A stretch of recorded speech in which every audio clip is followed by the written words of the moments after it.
Well, good morning, everybody. I'm Joe Stars, Director of U.S. Programs and the Institute on Political Journalism here at the Fund for American Studies. On behalf of our Chairman, Randal Teague, and our President, Roger Ream, welcome to the closing ceremony for the Fund for American Studies Summer Class of 2017. Give you a round of applause.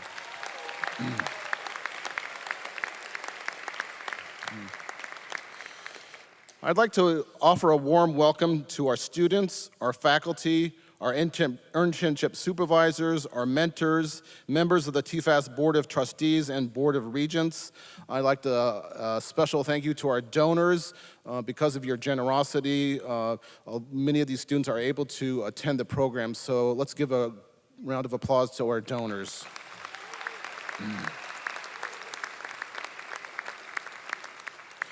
I also want to thank our academic partner, George Mason University and Mark Funstein, for the way they've been partners with us and have helped us bring a great summer to you. So let's give George Mason a round of applause.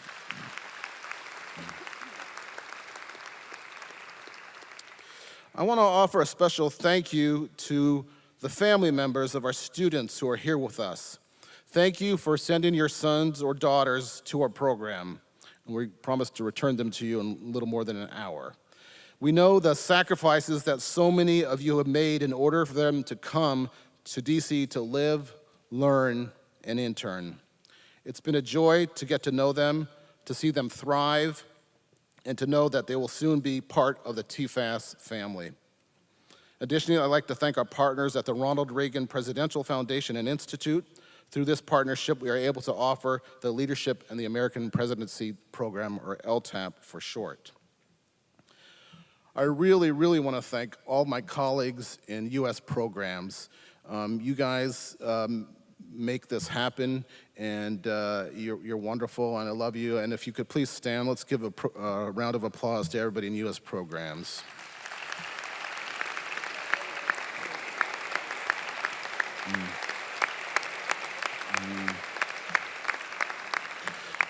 I also want to thank my colleagues at TFAS in general.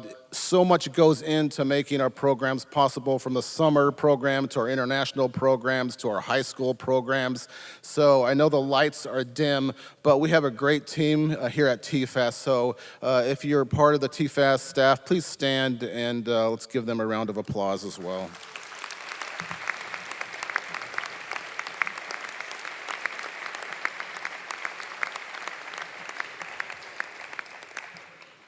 Students, today marks a closing and an opening.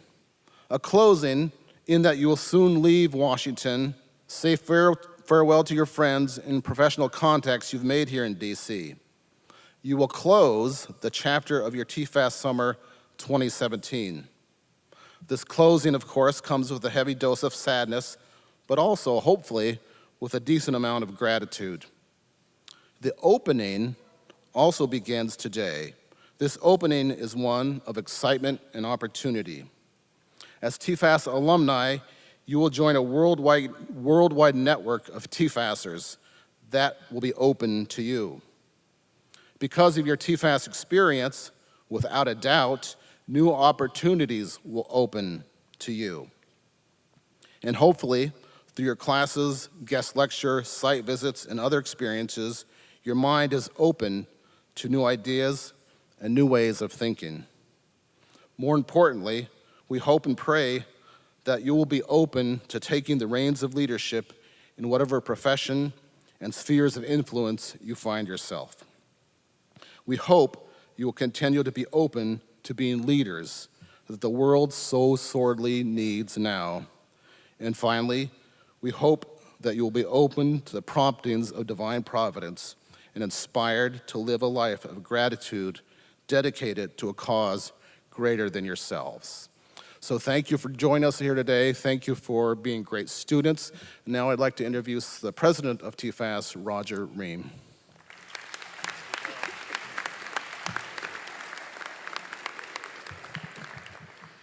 Good morning. Thank you, Joe Stars, my colleague and friend, I join him in welcoming you here this morning. To the students, parents, intern sponsors, mentors, faculty members, members of the TFAS team, members of our boards, friends and colleagues, welcome. Thank you for joining us at the conclusion of our 2017 Summer Institutes here in Washington. I thought I'd begin by recognizing members of our boards who are here today, including Randy Teague, our chairman, Mike Thompson, our vice chairman, Carrie Barnett, Bob Meissner, John Lee, Karen Zarnecki.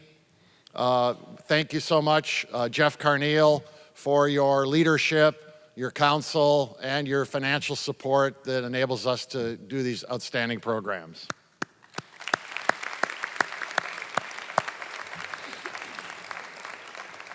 I also want to join with Joe Stars in thanking many of our partners. There are many, many partners who make these things possible, including our financial supporters. Far too many to mention, but I do want to also mention the Reagan Institute, the Council of American Ambassadors, the Netherlands American Foundation, the Friends of Slovakia, the Slovak American Foundation, the Tisdale Fellowship, and all our many partners who enable us to do these programs. Thank you all for that support. I also wish to recognize and welcome our friend Peter Kemik, the ambassador to the U.S. from the Slovak Republic, who's with us this morning. Thank you, Mr. Ambassador.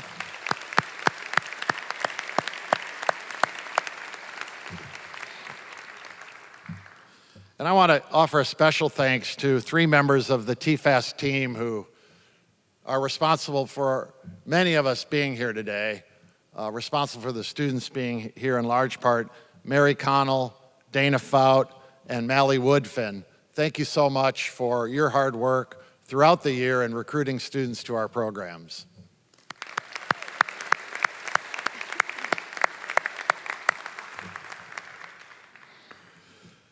I also join Joe in congratulating our class of 2017 for the successful completion of our Live, Learn, Intern programs. Allow me to offer just a few thoughts to give to our TFAS Class of 2017 something to think about as you leave Washington this weekend. My first hope is that you depart from here with questions and uncertainties that you're going to wrestle with for some time to come. Perhaps you're struggling with your career path, whether you want to go to graduate school or not, business school or law school, whether to get a PhD.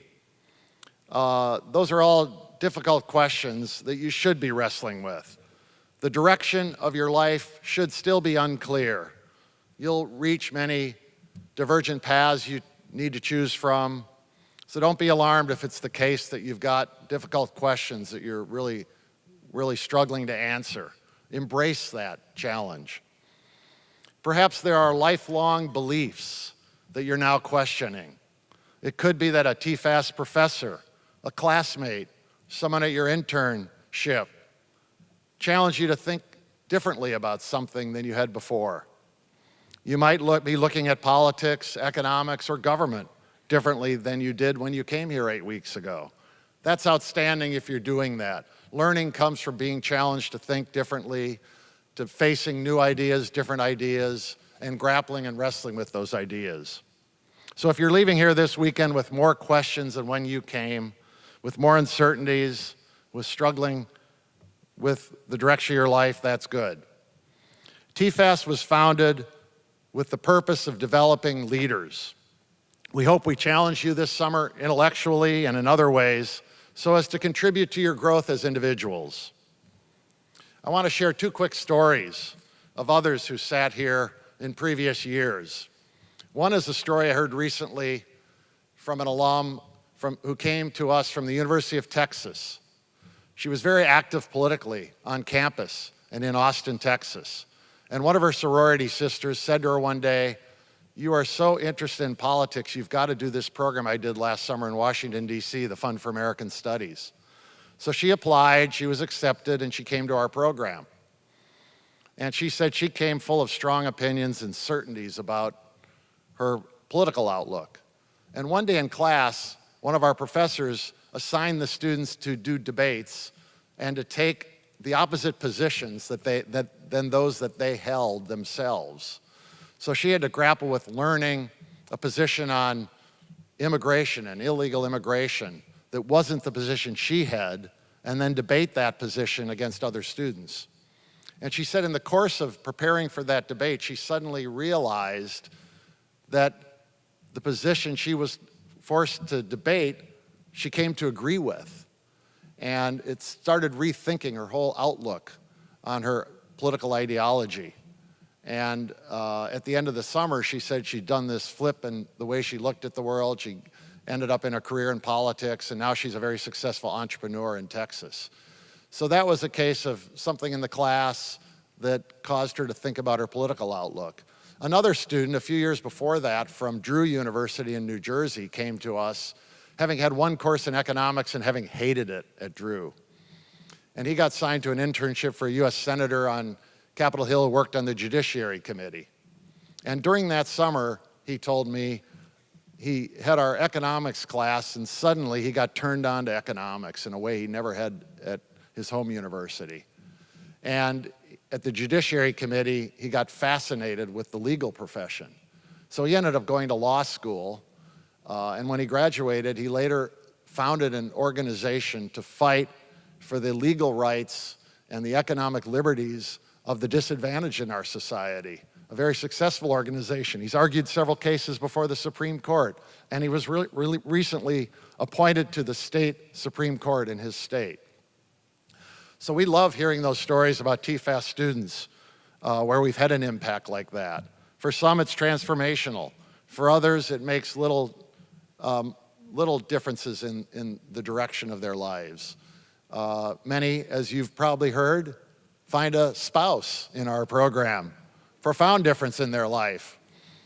But in whatever way it is, we look forward to hearing from you in a year, in 5 years, in 10 years, to know how your lives might have been changed by your experience here this summer.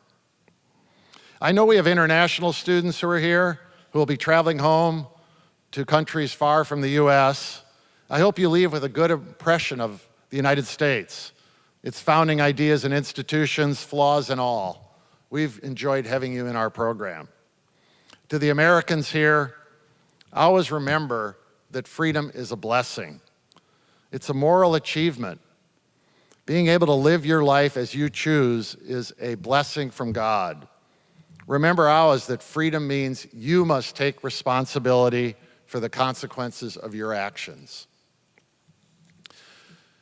To all of you, I say, never forget you have a purpose in life. You were created with a purpose, with talents, skills, and a soul that are yours and yours alone to develop and to become all you can as a force for good in the world. The world needs you. You'll soon be members of the TFAS Alumni Association. I welcome you. Please keep active with TFAS. Use us to continue to build your networks, to meet new friends, to be lifelong learners. We have lots of programs to keep you engaged for years to come. Your TFAS kinship transcends difference, be it party, ideology, geography, borders, or other barriers that might separate us at times. We're bound together with a common experience and a commitment to working together to make the world a better place. Each of us must hold candles in the darkness, seeking to discover truth and drive out darkness wherever it exists. I close with a story that comes from Robert Louis Stevenson, author of Treasure Island and Dr. Jekyll and Mr. Hyde, among other books. The story comes from his childhood growing up in Edinburgh, Scotland in the 19th century. One night when Stevenson was an infant, his mother came into his nursery at dusk and found little Robert with his head pressed against the window pane, looking out the window. She asked him, "Robert, what are you looking at?" He answered, "I'm watching the man punching holes in the darkness." Puzzled, his mother went over to the window and looked out, and there was the lamplighter coming down the street, lighting the street lamps one at a time. In young Robert Louis Stevenson's mind, the man was punching holes in the darkness. I leave you with that challenge. Be like the man in that story. Punch holes in the darkness. Be a force for light, truth, freedom, justice, and morality in a world that has too much ignorance, too much injustice, too little freedom, and too many untruths. Go forth and make a difference in the world. We'll be behind you all the way. Thank you very much.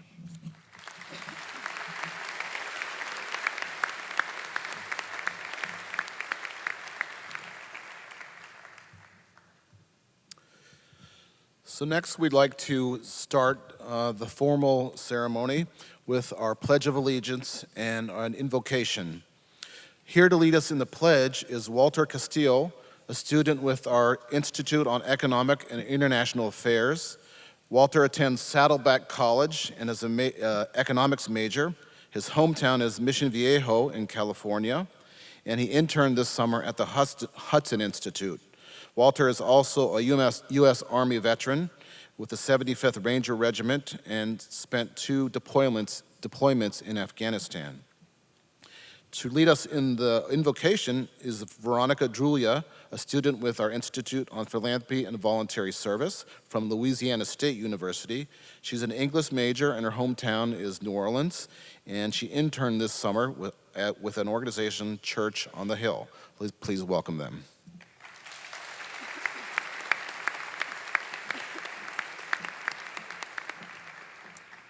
Please join me in the Pledge of Allegiance.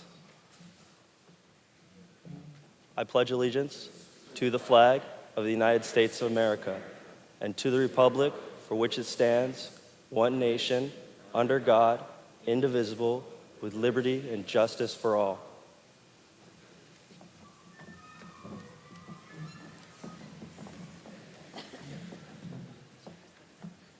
If you could please join me in prayer. Dear Heavenly Father, we thank you for this exciting opportunity to gather with friends, family, and mentors to honor a successful summer. We come to you today asking for your guidance, wisdom, and support to transition as we graduate from the Fund for American Studies program. We praise you for this humbling opportunity to work and strive in our great nation's capital. We cherish the countless ways this program has helped us grow in all aspects of our life. I look at my fellow peers and can see the light that you have shed upon them. You've instilled great character, work ethic, leadership, and dedication within each of us here today. It is such an honor to stand in front of such independent and hardworking individuals. We ask for your almighty hand to be upon all of those who depart from Washington today. Bless their lives from this day on with goodness and love. Help them to stay true to their dreams, to use their gifts wisely, and to walk into the future with faith, hope, and success. Amen.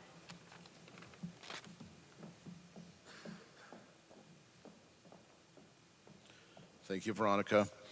So if you go to Google and type in the word DC internships, the first website you're going to come to is ours, DC Internships. And the tagline is Live, Learn, and Intern. Thank you, Lisa Kearns. And we'd like to bring students now forward to talk about their experiences, both from living here in the city to learning and their experience in internships and as service. So the first 3 students we're going to hear from are Simon Hansen, a student with the Institute on Economic and International Affairs, IEIA. I'm going to say that from here on out. He's a student at Missouri Valley College. He's a major in economics, and he's from Denmark, and his hometown is impronounceable, so I'm sorry, I was going to try, but he was an intern at the Association of Enterprise Opportunity. Then here to talk about learning is Stephen Ridley, a student with ICPES from Wofford College. He's an international affairs major. His hometown is Columbia, South Carolina. And his internship this summer was with the Law and Economics Center at George Mason University's Antonin Scalia Law School. And then finally, Carter Woolley from LTAP will talk about the different speakers and events that he attended and heard this summer. He's a student at Lenore Rhyme University. He's a poli-sci major, and his hometown is Salisbury, North Carolina. And he interned this summer with U.S. Representative David Rouser. So let's welcome these 3 students.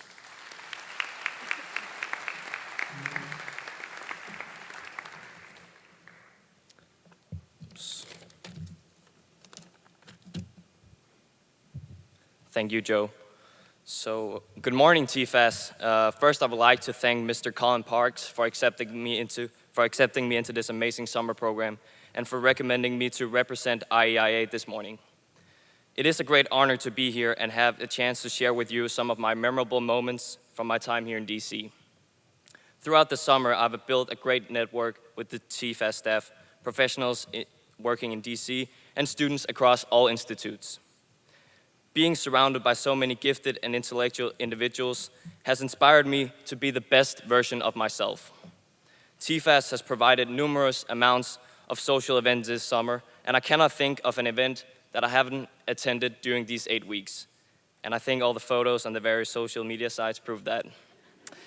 Social events such as the scavenger hunt, volleyball tournament, Mount Vernon visit, student barbecue, and the Nationals baseball game allow me to learn more about American history and culture and to meet highly motivated students.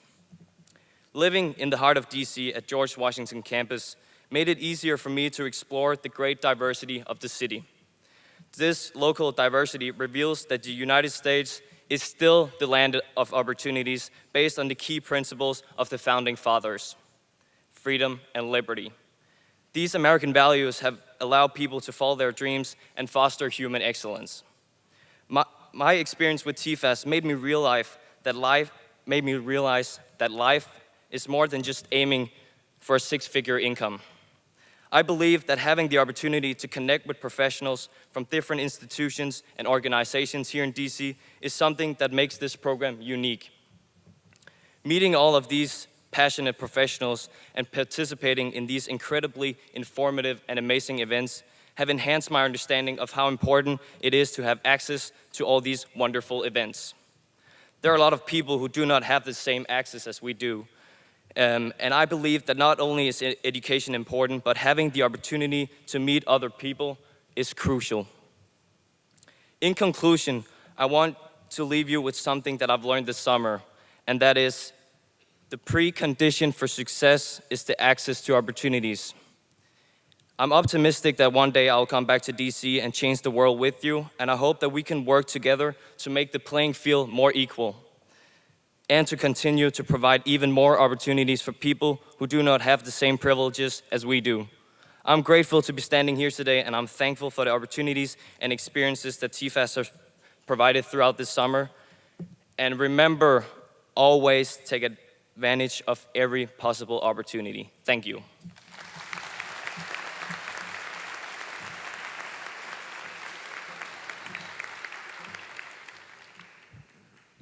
Thank you, Simon, and thank you to TFAS for giving me the opportunity to speak here this morning. My name is Stephen Ridley, and I'm a proud, soon-to-be alumnus of the Engalachev Institute on Comparative Political and Economic Systems. I have been asked to speak about my learning experience here in Washington this summer, and in the best interest of time, I will keep things brief, despite the incredible scope of all that I have learned over the past couple of months. I enrolled in 2 classes this summer, the first of which was American Political Thought, instructed by Professor Richard Boyd of Georgetown University. The course was centered around studying 3 particular tensions that have persisted throughout the history of American political philosophy, those being liberty versus equality, civic ideals versus ethnic ideals, and religion versus secularism. After studying works of literature crucial to better understanding those puzzles of America, my classmates and I discussed and debated the ideas and theories expressed in those readings. Those discussions were some of the most meaningful, sophisticated, and respectful conversations in which I have ever participated. Out of this combination of reading and discussion, I gained a deeper understanding and appreciation for America's unprecedented, complex political heritage and the delicate balance of the conflicting ideals aforementioned. The second class that I took this summer was Economic Problems and Public Policy Issues, instructed by Dr. Christopher Coyne of George Mason University. Initially, I was a bit worried about this class given my limited exposure to formal economics courses. However, I quickly realized that this was in no way your typical economics class. In his gripping and spirited lectures, Dr. Coyne revealed to me an entirely new way to see the world through what he calls the economic lens. Using this, one can identify the driving forces behind why we implement the policies that we do, and the effects that those policies, both good and bad, will have on individuals. Through this lens, I see a new world, one governed by formal and informal institutions, one defined by subjective perceptions and incentives, one driven by the individual and the choices that he or she makes. The confines of the classroom do not mark the boundaries of my educational experience with TFAS this summer. Over the past couple of months, TFAS and ICPES organized a variety of special events, several of which I was able to attend, including site briefings at the Federal Reserve, the Department of State, and the United States Capitol, a small group meeting at the Brunswick Group, and a series of lectures on Capitol Hill covering free markets, individual liberty, and civil society, featuring presentations from Senators Rand Paul and Mike Lee, and Judge Andrew Napolitano of Fox News. Additionally, ICPES organized several events, interesting guest lectures, most memorably lectures given by Dr. Matthew Spalding of Hillsdale College on leadership and statesmanship, and a lecture given by Colonel John Wagner of the National Defense University on national security strategy and resourcing. In conclusion, my learning experience at TFAS this summer has been one of great success. From developing a better understanding of the philosophical fabric of our republic, to forming an ability to analyze public policy in an economic context, I will be leaving Washington tomorrow better equipped to receive the challenges that the world will inevitably provide. I'd like to thank the TFAS staff, especially Laura Cusack and Grace Lederer, for all of the time and effort that they devoted towards making my learning experience such a success. Thank you.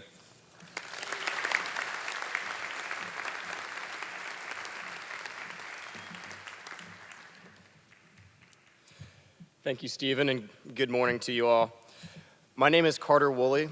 I'm a part of the leadership in the American Presidency program, and my home university is Lenoir-Rhyne University in Hickory, North Carolina.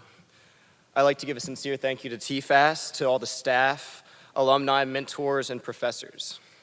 To Pat, Chase, Madeline, Brianna, Meredith, Janet, and Dr. Walker, thank you for the work that you have done in being teachers and companions on this summer's journey.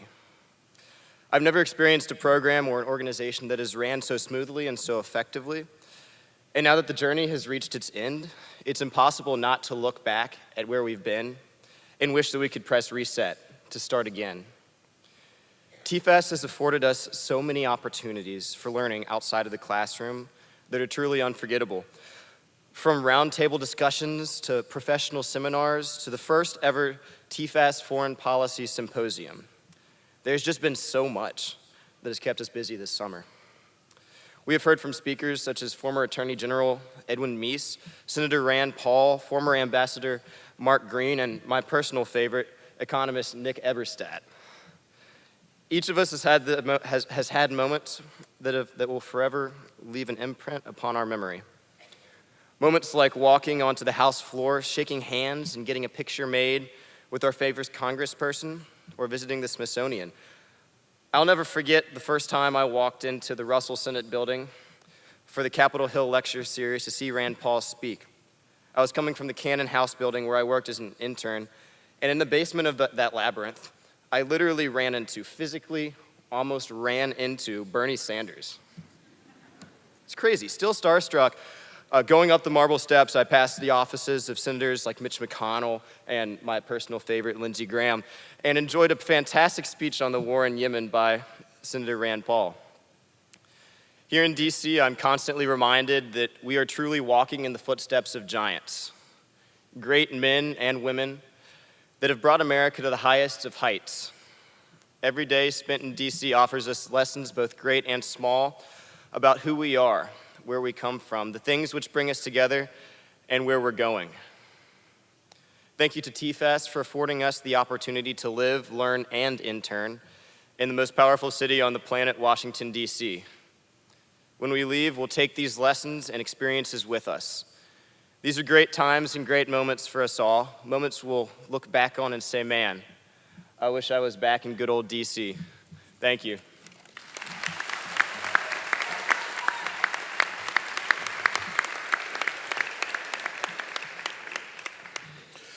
Next, we'd like to hear from 3 more students to talk about their internship experiences and also the theme of service.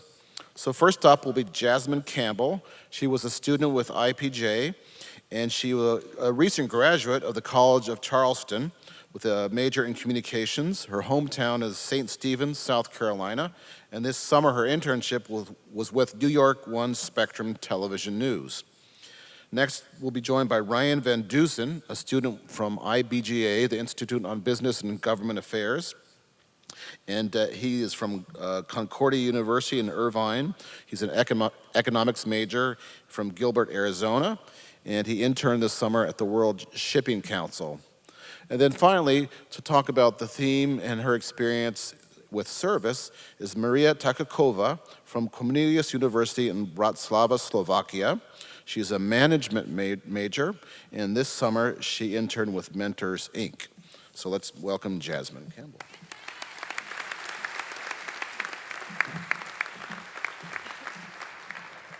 Thank you, Joe. Good morning. As he said, my name is Jasmine Campbell. I'm from St. Stephen, South Carolina, which is just 45 minutes away from Charleston.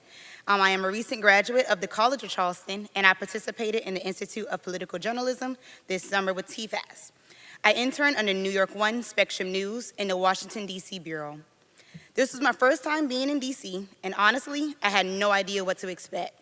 I researched the city, researched the company, and still had no idea as to what I would be doing here in DC. The only thing I knew for sure is that I wanted to be the best intern that this company has ever seen. Before arriving, I knew I wanted to be a news reporter, but I wasn't confident in my skills and abilities, such as interviewing, setting up locations, and just simply understanding what to say and how to say it, especially in regards to politics. All of that changed once I stepped off the plane at Reagan. I learned more about politics and how government works. Everything that I saw on TV was a reality. Everything in DC screams opportunity. It screams acceptance. To me, DC is equivalent to Disney World, a place where dreams come true. Corny, yet true. And being an intern in this city, such as this, opens doors that I thought were unattainable. Looking back over my summer, I can say with great confidence that this has been nothing short of an amazing summer. While at my internship, I have encountered so many fantastic reporters, producers, members of Congress, and just overall amazing people from different aspects of life. This experience has really been pivotal in learning about myself as well as my career endeavors. While in DC, I've covered stories such as a press conference and panel for the post-nightclub survivors, the former FBI Director James Comey hearing, Attorney General Jeff Sessions hearing, the congressional baseball shooting, and the big one, the Senate's healthcare bill, just to name a few. With these stories, I got to develop my knowledge of Congress and put my broadcasting skills to use. I'll tell you a brief story about my favorite part of my internship. I had a conversation with the news producer at my internship, Courtney Pence. We were sitting in a coffee shop, waiting for the interview to start, and just having casual small talk. I began to tell her about my worries and how I was nervous going into the industry with just 2 broadcasting interviews under my belt since I was fresh out of college. She stopped me during my sentence and said, "You can do this. Everything up until this very moment, you worked towards this. You have what it takes. Now you have to execute and show the news directors what I already know." At that very moment, I wasn't just a small girl from a small town. No matter what insecurities I had, I worked hard for these opportunities. It's my job not to let them pass by. So that would be my takeaway message from this. every positive opportunity that comes your way, take it, master it, and be the absolute best at it. Never say no. Being an intern doesn't last forever, but the lasting impressions and career opportunities that come after will. And truly, I have TFAS to thank for that. Thank you.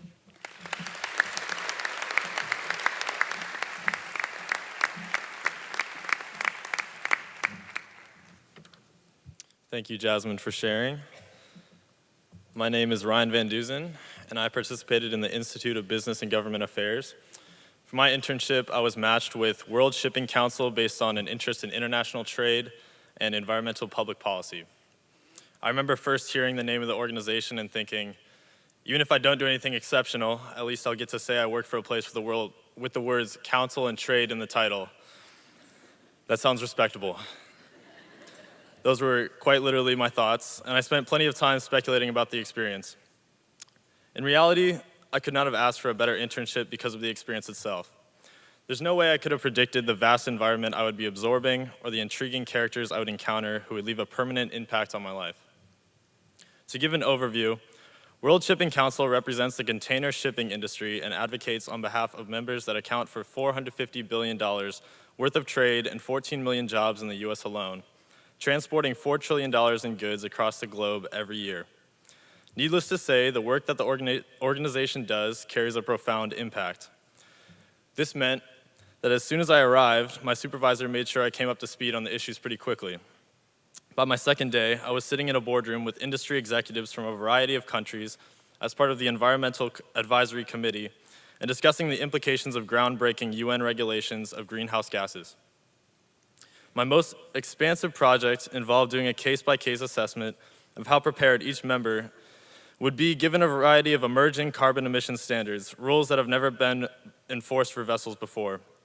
I was humbled at how engaging each member representative and my superiors were in using my abilities and passions to truly contribute to an extremely crucial objective of projecting the evolution of shipping into the next era of innovation. As I became more and more acquainted with the particulars of the legislative process, it was surreal to meet and discuss issues in the House and Senate with members of Congress and attend hearings on vital subjects such as infrastructure and transportation. I once bumped into one of the senior officials of the EPA's Global Policy Wing just by chance and was invited to lunch where I received extensive recommendations on ideas for research projects as well as suggestions for future opportunities in DC. As many of you can relate, my summer became about much more than a simple internship because of the opportunities it facilitated. And while I started off knowing less than nothing about what I was doing, other than that the words involved sounded enticing, I left knowing more than I thought possible, equipped to turn that knowledge into future action. Whether it was through networking or discussing the impact of the regulation of vessel sharing agreements on Chinese ports, my internship honestly helped change the way I view the world, and if not for anything else, that's why I came here. And for that, I say thank you to TFAS, IBGA, and all the students who have shared the experience with me.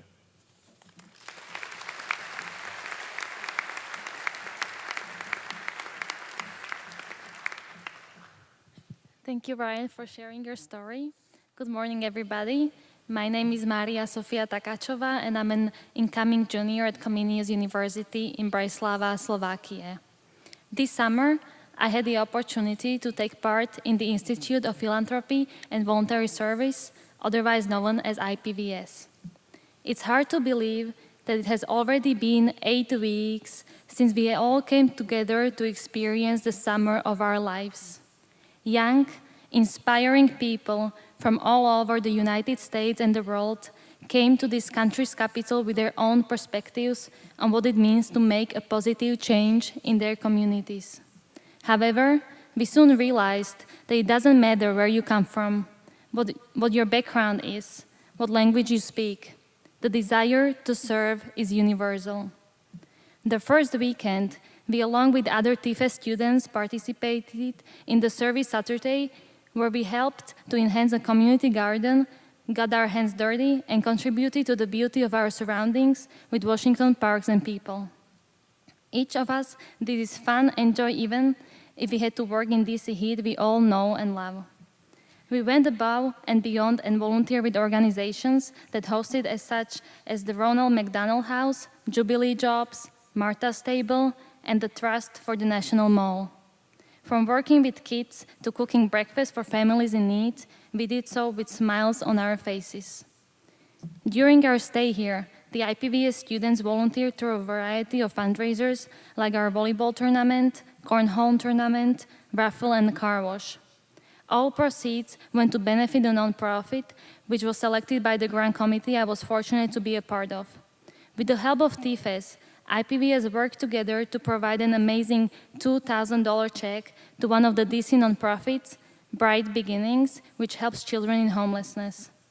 I have spent this summer interning with Mentors, Inc., a nonprofit that pairs high school students with mentors in order to improve their graduation rates.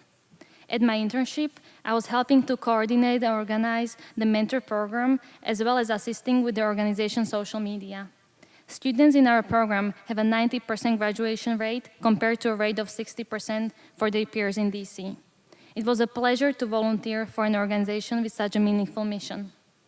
TFAS is a great program, though it was IPVS that gave me the opportunity to see how much power a group of people can make if they share one common goal to serve. As I look back at the people I was honored to serve with, I see people who do not just want to see a better future. They want to be the ones shaping it themselves. It has been a wonderful experience in this amazing city, and all I can hope for is that we will all go back to our communities, remembering what we have learned here and continue being as dedicated to service and volunteering as we are right now. I would like to thank you for making this summer happen for me. Thank you.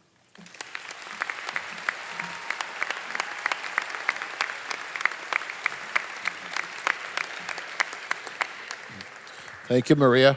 So next we'd like to show some highlights of the summer through a video slideshow. So we're gonna scoot on down here and watch the slideshow.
Good morning. I'm Steve Slattery, Executive Vice President at TFAS.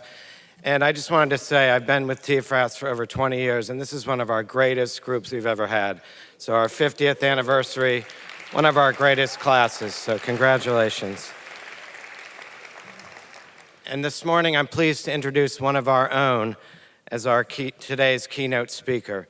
Laura Vanderkam is a 1999 graduate of the Institute on Political Journalism. And in 2006, she was selected as a Robert Novak Fellow, part of a prestigious year-long research and writing fellowship program that's sponsored by TFAS. She has been making us proud ever since. Laura is a prolific author of many time management and productivity books. They include, and I'll just name a few, I Know How She Does It, How Successful Women Make the Most of Their Time, What the Most Successful People Do Before Breakfast, and 168 Hours. You have more time than you think. In addition to writing books and articles, she blogs at lauravanderkam.com. You should check out her writings on that blog. Perhaps you've seen her on NBC's The Today Show, or maybe on Fox and Friends, or heard her on the radio on many numerous appearances she makes there. If not, you can view her TED Talk on YouTube. It's titled How to Gain Control of Your Free Time. It has more than 1.3 million views and counting. So please welcome Laura Vanderkam. Thank you so much. Thank you for that wonderful introduction. I really appreciate it. I am so glad to be here with you all celebrating the culmination of a wonderful, successful summer, celebrating all that went right, like that Carter didn't knock over Bernie Sanders, which would have been very awkward for all involved. I'm happy to be back in Washington. I love this town. I did several internships here between 1998 and 2002, which, as I realized as I was talking to a few of you beforehand, is around the time many of you were born. Which made me feel a little bit old.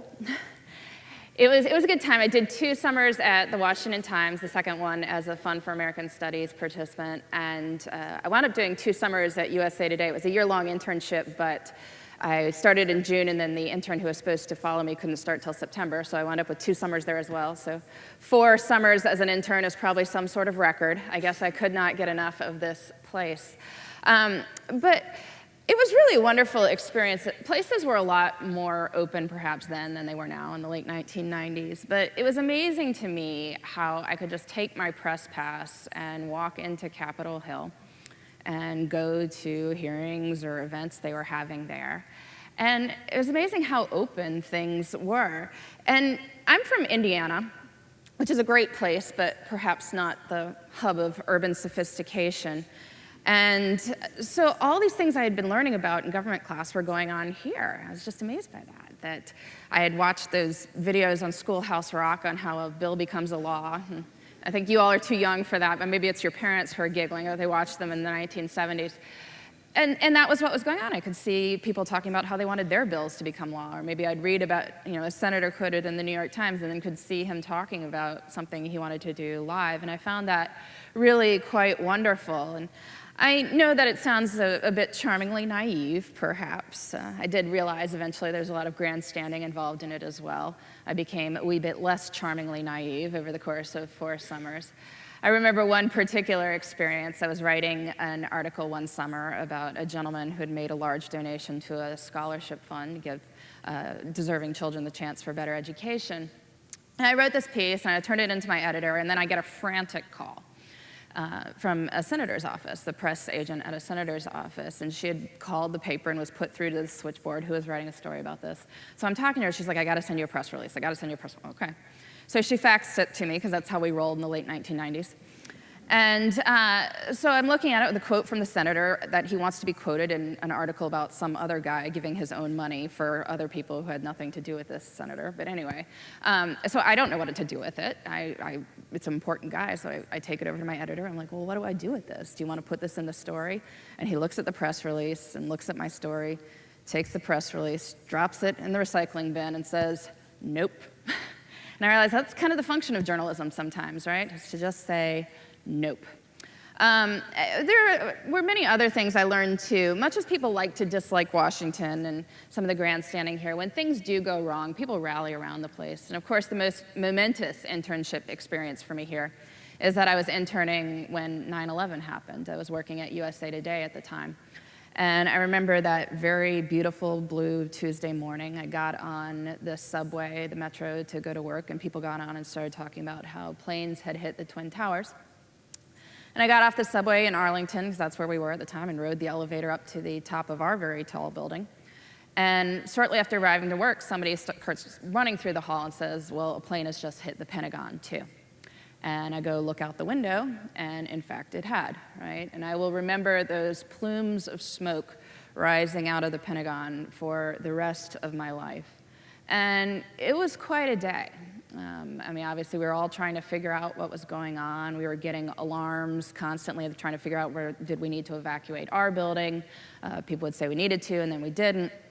But we had a paper to put out, because people were going to want to know on September 12th, well, what was happening? What do we know? What can we make of this?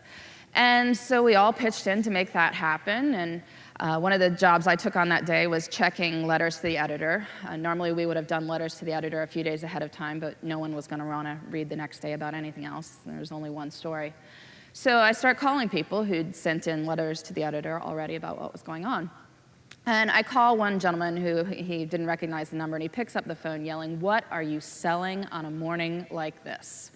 I said, well, sir, I'm not selling anything. I'm calling to check the letter the editor you just sent. We got to talking about what was going on.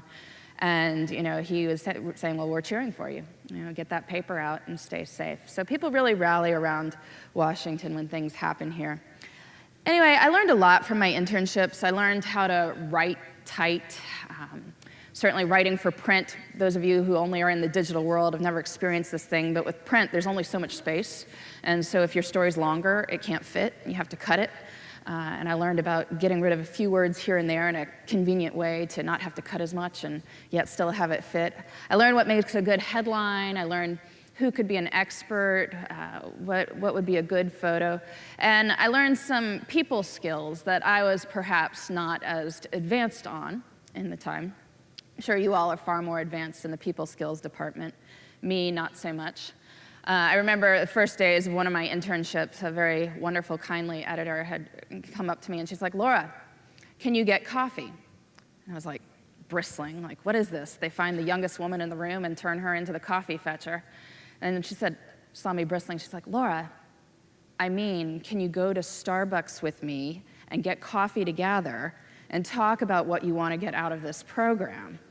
It's like, oh. Maybe I should be a little bit less thin-skinned. So I know all of you have learned so much too. I saw the wonderful slideshow there, all 350 of you from all over the country, from all over the world, an amazing diversity of experiences coming here, working at a who's who of places in Washington between media, government, think tanks, business.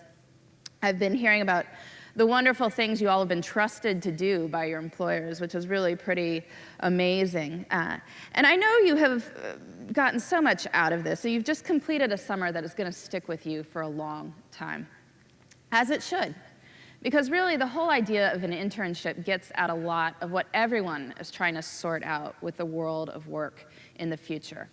Gone are the days when people work at one place their whole lives. People really did used to think they were going to do that. I mean, they really did. I collect old magazines, and one of the magazines I collect is Fortune magazine, and I have all these issues of Fortune magazine from the 1950s. And there's this wonderful story in one of them that's called 15 Minutes to Decide a Life. And it was about all these young men coming out of college, because I guess they hadn't gotten their heads around the idea that women might also be looking for jobs. But anyway, it was these young men coming out of college, and they were interviewing with these big name companies, and they'd have a short interview, and it was to decide where they're going to work for the rest of their lives. And the funny thing about reading that article is that many of those companies where they were going to work for the rest of their lives do not exist anymore. And many, in some cases, haven't for a while. So those young men getting those jobs in the 1950s couldn't have worked there for their entire lives. The world has changed a lot. We have projects now, not jobs. And so we know as we come into these jobs, these projects, that we need to maximize our time there. It's about plunging in and figuring it out. You can't have this long, slow ramp up. It's about learning everything you can in a short period of time. And it's about making connections, knowing that even if you don't work with these same people at the same place in the future, you're probably going to be working with these same people in some way, shape, or form again. I know that's happened a lot to me. People I worked with during my internships have gone off to different places, and I've wound up writing for them there at different publications, or some have gone into business and have become wonderful sources for me there. So I know there's a part in commencement type addresses where we are supposed to give advice, so we're getting into that part now. It's either that or we need to start reciting Robert Frost poems on taking the road less traveled by. And to be honest, I've never really liked that poem. We cannot all take the road less traveled by. I don't think there's so much real career advice that we can give, straightforward career advice now. I guess maybe the world of work is changing so much, maybe we should choose careers that the robots can't do, whatever those might be. I know that somewhere out there right now, somebody's probably inventing a robot that can write self-help books and maybe even do a blog post about that cute thing her 5-year-old daughter did. And then I'm going to be plumb out of work. But I can tell you 3 daily habits that are going to serve you well, whatever you wind up doing. So even if you wind up in some business that we don't even know what it is right now, 15 years from now it's going to be all the rage, but we don't even know what it is. These 3 daily habits are going to serve you well. The first habit is to aim to do something memorable daily. So, you know, when older people have looked at you over the years, they've often greeted you with, "My, how much you've grown." Maybe somebody even said that to you this morning if you've got some of your relatives here.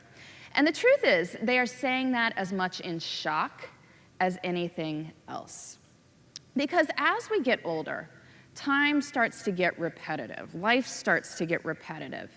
We wake up at the same time every day, we get ourselves and other people ready, we commute to work, we do our meetings and emails, we commute home, march the kids through dinner and homework and bath and off to bed, watch TV, go to bed, do it all over again, right? Same thing day in and day out. And time seems to accelerate when life isn't memorable. The only thing that shows that 7 years and not 7 days have gone by since 2010 is that the children are a lot taller. My, how you've grown. But when life is memorable, then we remember it. And that makes time seem more vast. So, aim to do something each day that answers the question of why is today different from other days? I know why today is different. You're having this lovely ceremony, right? But why is tomorrow going to be different? And why is the day after that going to be different? Maybe it's that you plan adventures into your life. You can go for a short hike at a state park after your dinner someday, or you go have a picnic breakfast, or take off for the beach, or maybe it's that you take a risk, because emotional intensity makes life memorable too. I hope you've had some of those memories from your internships. I hope you tried things. Maybe in some cases it didn't work out. Maybe you gave a presentation to important people and parts of it bombed. Or maybe you were writing an article and you were really working to be the first out with it. And because you were the first out with it, something was wrong and you had to issue a correction. And obviously we don't want to have too much of these, but I think within a range, a little bit of failure is great, because that means you're trying new things. And trying new things makes life far more memorable than just doing the same thing over and over again.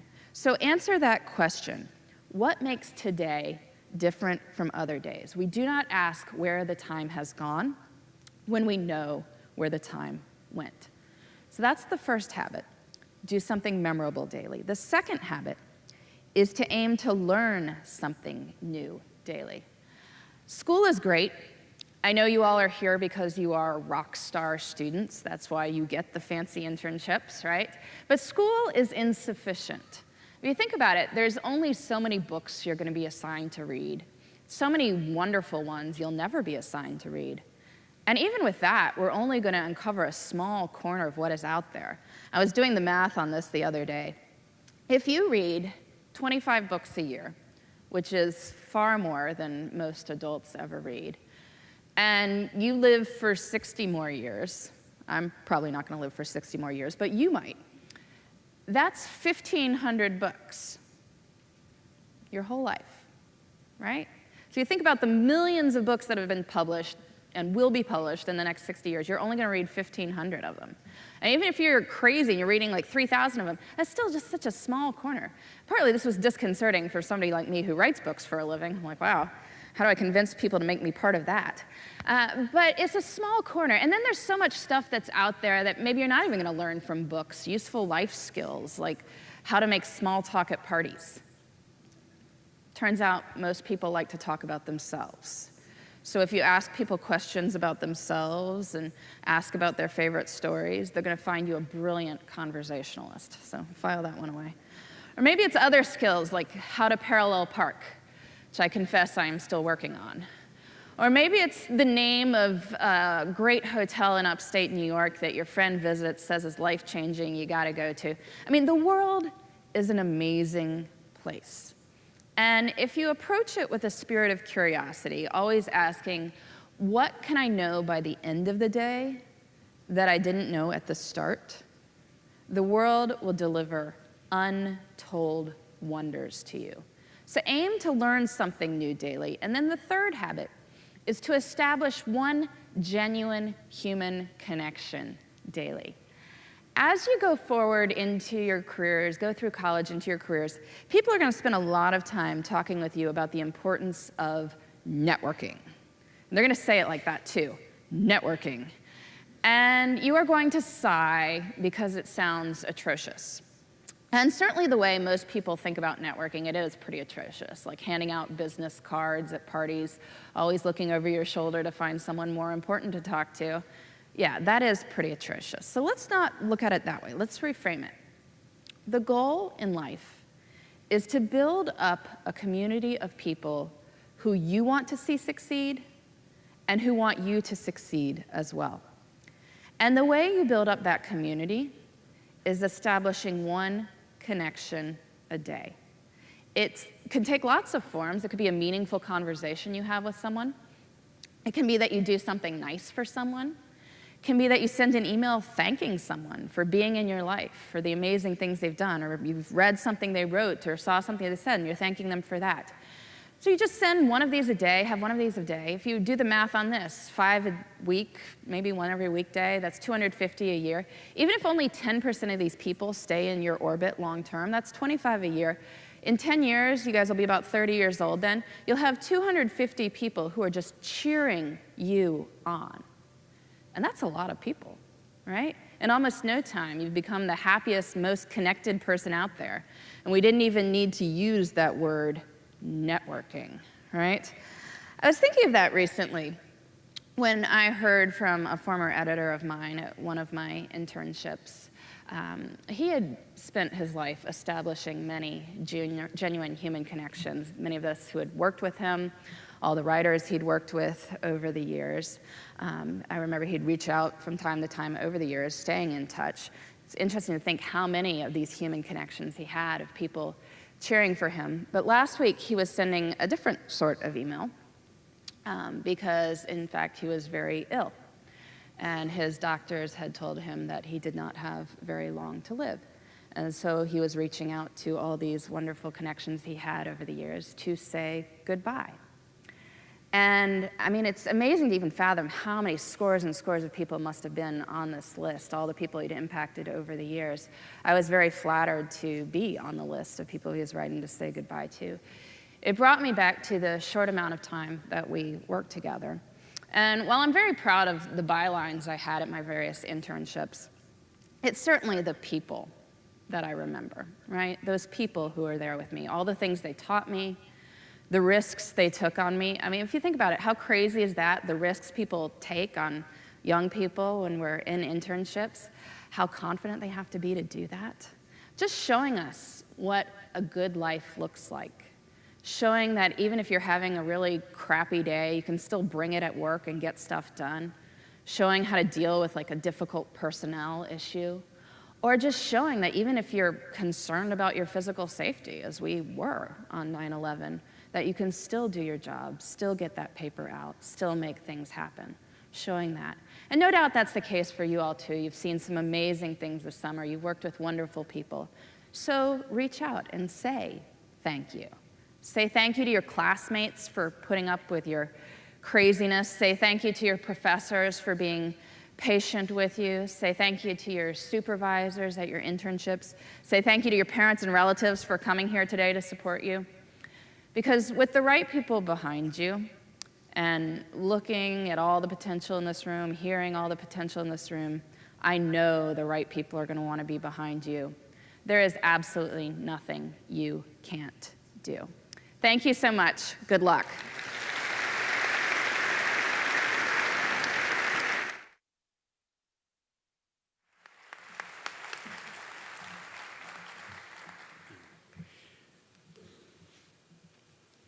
Thank you so much for that extremely beneficial, contextual presentation. I hope each and every one of you will leave here and internalize it. I'm Randal Teague, Randy Teague, Rand Teague. There are other names for me as well, but I'm chairman of the Board of Trustees of the Fund for American Studies. And on behalf of the Board of Trustees and the Board of Regents at the Fund, let me first thank Roger Ream and his wonderful team at the Fund for what they do in bringing this program to you. It's an enormous experience every year. You are here in 2017 as the most recent, obviously, year that started in 1970, and 16,000 alumni around the country and around the world today have gone through what you have this year. So we, as trustees and regents, thank you particularly for having chosen to be with us this summer, and in doing so, chosen to be a part of that network, that group of people for the rest of your lives. When we first started having our closing ceremonies here at the Lisner Auditorium, here at George Washington University, the very first year we were up here, and on the stage there were red masking tape, orange masking tape, blue masking tape, yellow masking tape, all over the stage here. And I was somewhat taken by that. This is a place where there's a lot of entertainment. And so that afternoon, I called my son, who lives in New York City, and I said, Townsend, what were these markings on the stage? And he said, Dad, it's obvious. They were there as instructions in each color to tell the actors and actresses where to stand at some performance that had been there before your ceremony. Well, today there are no markings up here that are like that. There's no masking tape up here. There are some bruises in the floor. There are some marks in the floor, probably from a dance troupe, I would imagine. And I sat here at this wonderful ceremony thinking that sort of describes where you are as our students, and in a few minutes our alumni, in the sense that there are no red or blue or red or orange markers in these chairs. There are a few notes on the back telling you where a few of you should sit. But there's not that kind of guidance here. And yet these markings up here on the floor, in a way, are what really constitute where you are. You're 18, 19, 20, 21, 22 years of age, and you're no longer a blank slate. There are markings that you and others have on your whiteboard, your slate, whatever it might be. But the wonderful and exciting thing is she has just demonstrated to you is how much of that still is ahead of you. years, decades ahead of you. In a few moments, the doors at the back here are going to open, and you are going out into that sunlight. And this program has one more thing today, and that are it's the certificate presentations. Tomorrow you move out, and then over the weekend you're going back home. And you're going to take this with you. But when those doors open there, it is our hope that you will have been transformed in some ways by the experience here this summer, and that you will better know whom you are.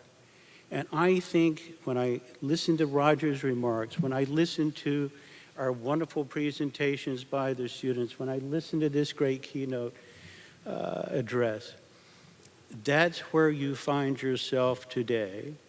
And you're going out, as every speaker at every graduation or closing ceremony would say, into an uncertain world. But right now seems to be in many ways more uncertain than the typical year in which you are going through those proverbial doors. There is a challenge underway to the post-World War II consensus on the relationship between mankind and its governments, here, Europe, other places.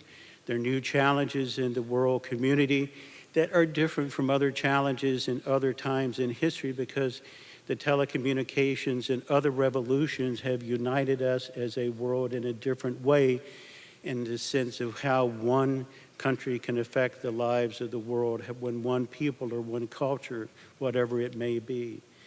And I hope that when you go out of those doors in a few moments, more than anything else, that you defend yourself.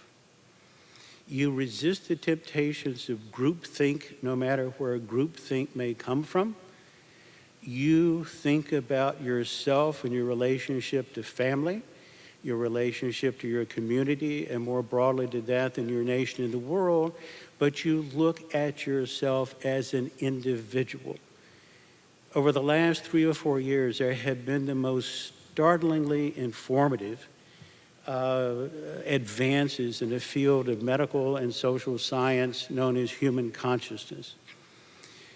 What actually happens in a physiological sense between your left ear and your right ear as you think through what you're going to say to someone in an interview, what you're going to do when you next see relatives, what you're going to say to someone you work with. We're understanding that much more now than we ever have before. And this field of science is going in all kinds of directions at the same time, both externally and internally. But there is, in the Scientific American edition that came out just this week, the most terrifying story that I have ever read in my life.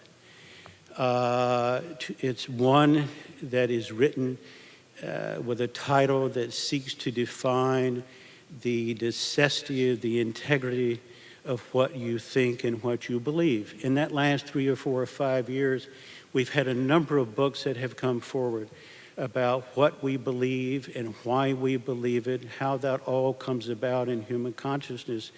And some of those I would simply suggest you read. But this article in Scientific American talks in terms of how that the physiology of the brain has changed so dramatically in recent months that they have now undertaken experiments on how to change what you believe. This isn't changing your conduct. We can all open a bottle of scotch at the end of the day and change our conduct.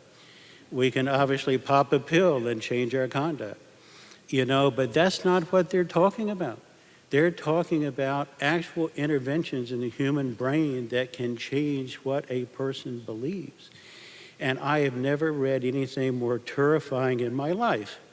Now, I sat there as I read this story, and I thought, I think I'll make a list of people I know that I might want to suggest be experimented on here.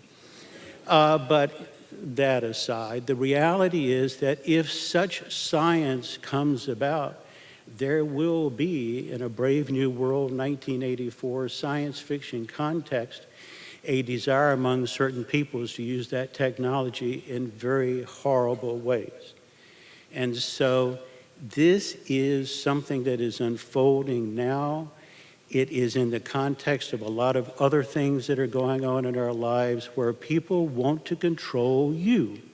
So go out there, defend your own self, your own humanity, your own sense of right and wrong and everything else that gets encompassed in that. Because this is no science fiction. This is the world that is before you. I wish for each of you the individual liberty that is necessary for human progress. That is what the fund has sought to do in bringing you ideas that perhaps you have not heard those particular ideas in any other place. Take those and absorb them along with the other ideas which you have, and you will be a more informed person and perhaps one that is better able and better prepared to mold yourself rather than somebody else molding you into whom you wish to be in life and what you can do in your service to yourself and others whom you love, treasure. Thank you very much.